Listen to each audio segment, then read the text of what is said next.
Hi folks, welcome to the Prepared Homestead. This is Travis. Thank you all for stopping by to watch. A little chilly this morning. Woke up and it was in the low 40s and decided to break out the long sleeves. First time this season that I have worn them. I'm not the kind to bundle up too much. I enjoy the coldness, so I typically embrace it. I thought I would make sure that the long sleeves still work. So this morning I want to talk about a subject that I touch on from time to time. I even, basically kind of little skimmed over it last night a little bit if you watched the live stream.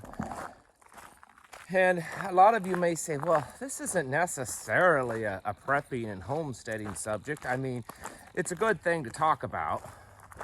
It's not really prepping or homesteading. And I would argue that you're wrong, that it's one of the few core bases of why we do what we do and what's really wrong in the world. And that's family and, to the greater extent, community. I've always been a believer that family doesn't have to be blood relation. I've had people that I am blood related to.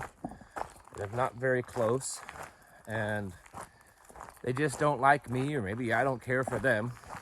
And then there's been people in my life that have no blood relation at all, and they end up being closer than a brother. And I believe that there's biblical references to this. I mean, to people that aren't blood related being family. And so I want to make that clear when I'm talking about family. I'm not necessarily just talking about blood relation, but certainly that is included. I firmly believe, and I believe that there's no other way to look at it. I mean, I'm not saying that if your opinion differs from me, you're wrong. I'm just saying I can't figure out how anyone could see it any other way. That there is a overt, active attack on family and on community in the world that we live in. Not just America, although America seems to be leading that war against family and, close-knit communities. This has been going on for a long time, folks. You can go back and you can read, communist. Oh, getting something come through on my radio here. You can go back and you can read various communist philosophers, Marx and Lenin and others, and they didn't really like family values. And it's very much a far left communist belief that if you can pull apart families and you can cause disruption and division in communities, then your radical ideologies have a better chance of taking hold. I believe that is a big reason why we're seeing this happen. We're seeing professionals, therapists and psychologists and stuff that are telling people, don't have anything to do with your family. Your family's toxic. Stay away from them. Instead of giving them the tools and ideas of how to come to some resolution. It doesn't mean that just because you're family or your close-knit community that you agree on everything. In fact, it's really just the opposite. It's very common and really I would think healthy to have disagreements. What's unhealthy is not being able to come to some understanding with those disagreements. And so what we're seeing in the media, the pop culture, the government, all over, TV, internet, this active war against family and community. Well, why is that?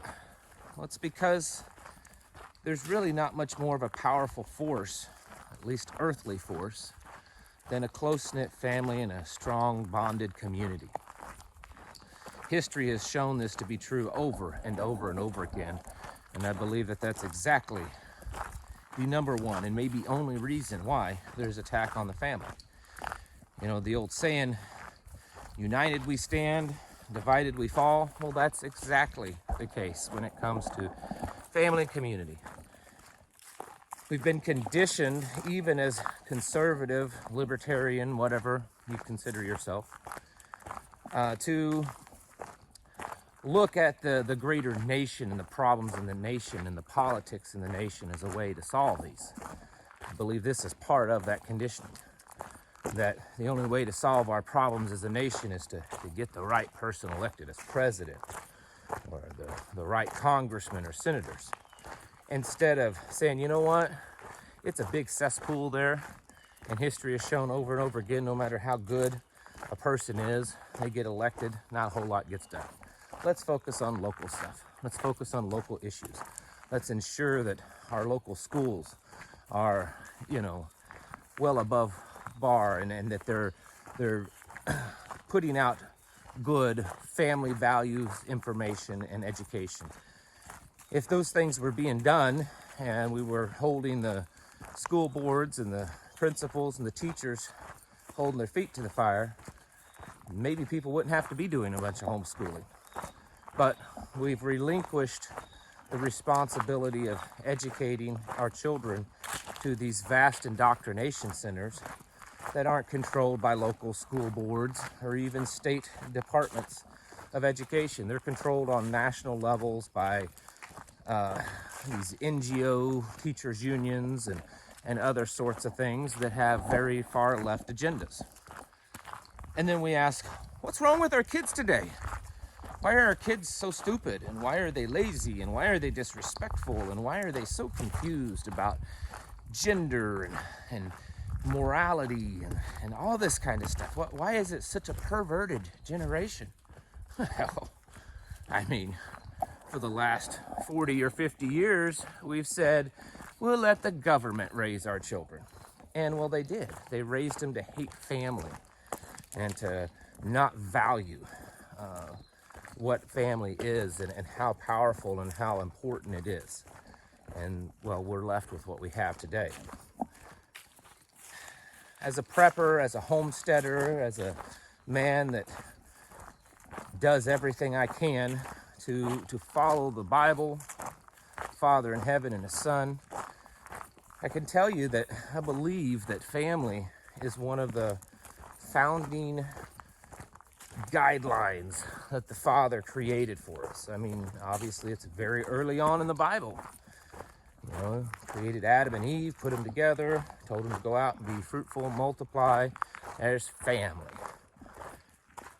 And I think that the reason why it's so important, I mean, if you look throughout the Bible, there's constant references in the Bible of comparison of families and the relationship with us and the Father.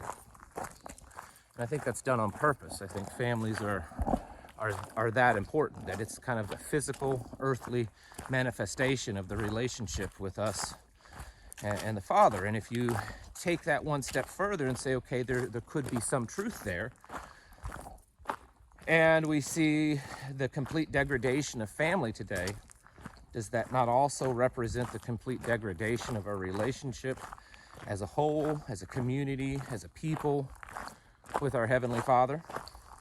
It's very possible.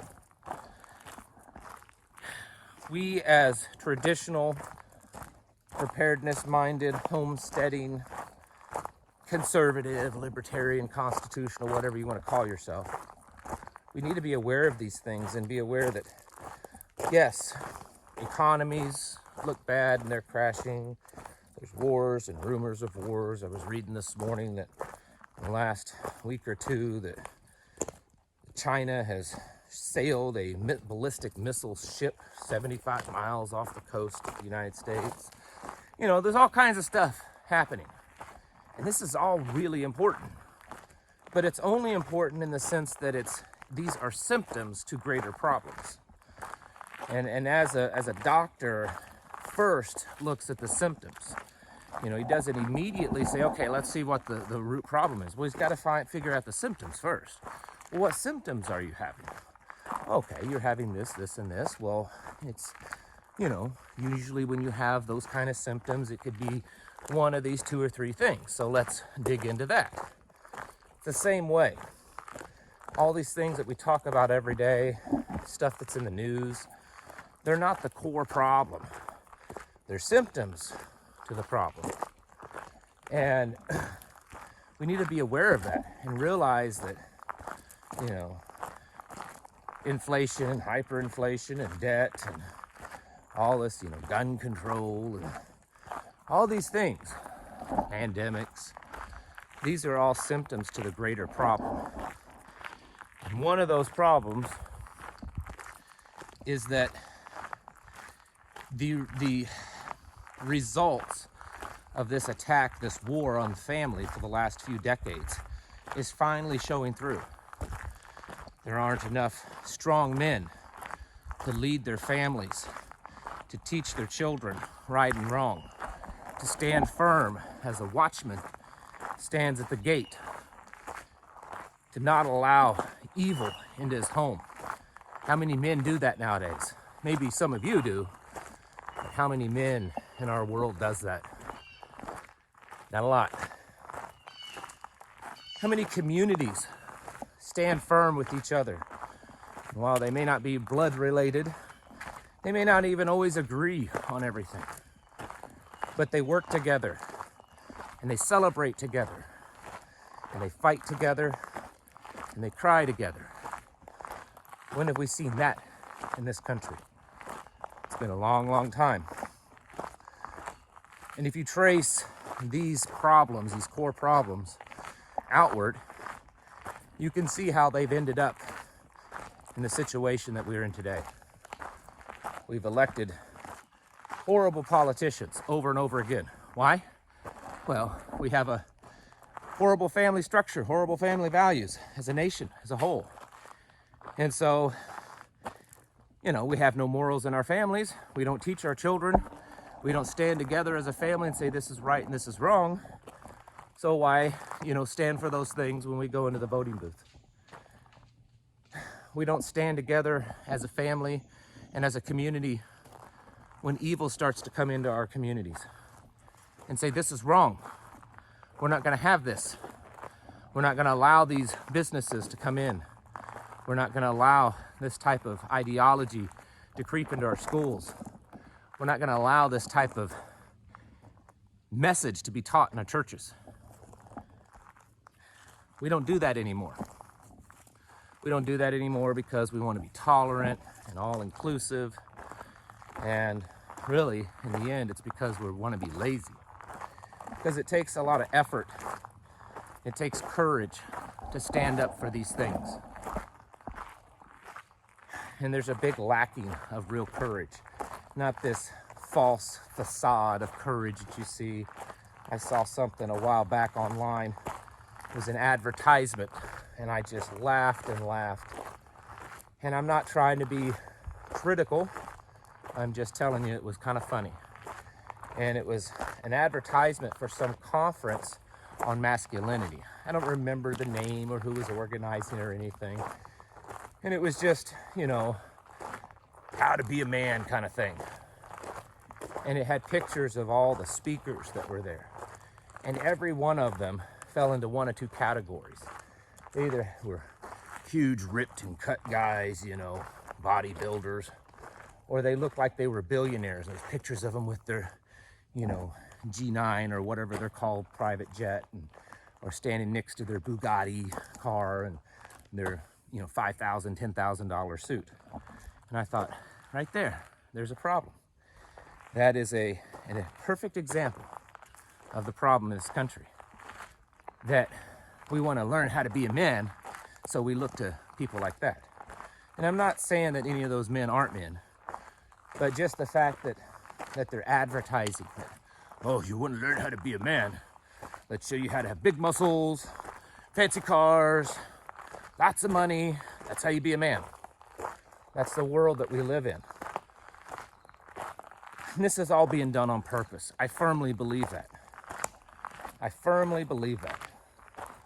Recently, I've talked about various things in case you haven't picked up the theme. Warriors, community, masculinity, family. There's a theme here, if you haven't picked up on it yet. And it's something that we need to be working towards, because there are attacks that are coming and that will come in the future, that it's going to put everything that we believe in, everything that we truly hold dear to the test. Already, families are split up. People are saying you can't see your kids or your grandkids, or we're not coming over because you don't believe the same way we do. You voted for this guy and we voted for that guy. Now we can't be family anymore. Absolute ridiculousness. Oh, you don't acknowledge my pronouns, so now I'm not gonna speak to you anymore. This complete ripping apart of the family. Divorce rates skyrocketing constantly. Marriage values mean nothing anymore. I saw something, a year or so ago, and they were interviewing young people that had just gotten married. And they were asking them how long did they estimate, or did they think that their marriage might last. And the average newly married young couple said that they thought their marriage could probably last about 5 years. Some of them said 10. Back in the old days, you didn't even question it. It lasted, right? Marriages weren't disposable. These are the problems that we face. And if you think the only way for you to survive, the only way for you to get through all this that's going on, is to have lots of buckets of beans and rice and oats and a bunch of bullets and know how to plant a garden, you're probably going to be sadly mistaken. Because those are all symptoms to the greater problem.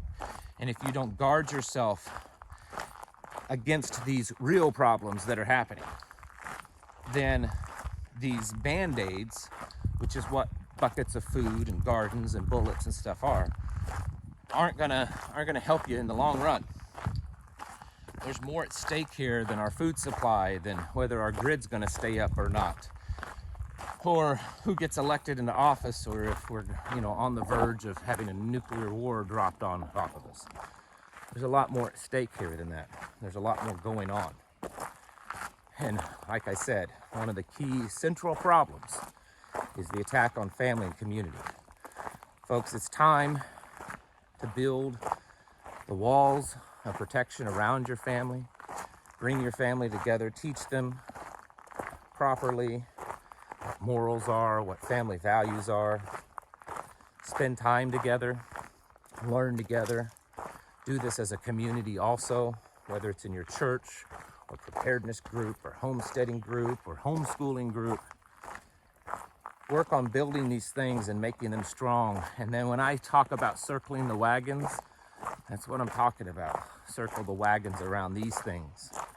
Because while they're not as important as your relationship with God the Father, they're certainly one of the most important things that you can work towards here in this life on this earth. Folks, it's time to get your houses in order. Prepare yourselves mentally, physically, and spiritually. Thank you for watching, and I'll catch you in the next video.